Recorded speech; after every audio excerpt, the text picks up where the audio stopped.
करीम बख्श से नाम उनका था, लेकिन उससे फिर बसा, चाचा बसा नाम भर गया मिठाई का। काम वो मिठाई का ही करते थे, पर दादाजी करते रहे हैं, फिर दादाजी वालद साहब, अब माशाल्लाह हम कर रहे हैं। जो उनका टेस्ट है वही म्यार हम आज तक लेके आ रहे हैं।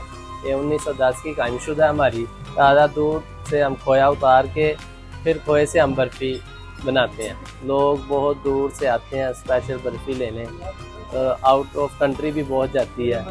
और ईद पे तो माशाल्लाह जो out of country, out of city हमारे लोग बहुत पसंद के एक खसूसी इचरे की सौगात के तौर पे लेके जाते हैं। जो मस्जिद में ख़त्म कुरान होता है ना, उनके लिए हमने 20% डिस्काउंट रखा होगा। ये हमारी ईद के दौरान कोई 2 मन से करीब, क्योंकि इसको बनाना ये बाजारी खोया नहीं ना इस्तेमाल करते, ये हमारे अपने हाथ की मेहनत है।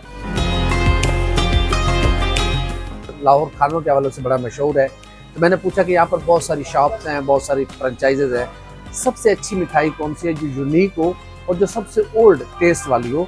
तो मुझे चाचा बसा के बारे में बताया गया, यह इचरा अंदरून बाज़ार में है।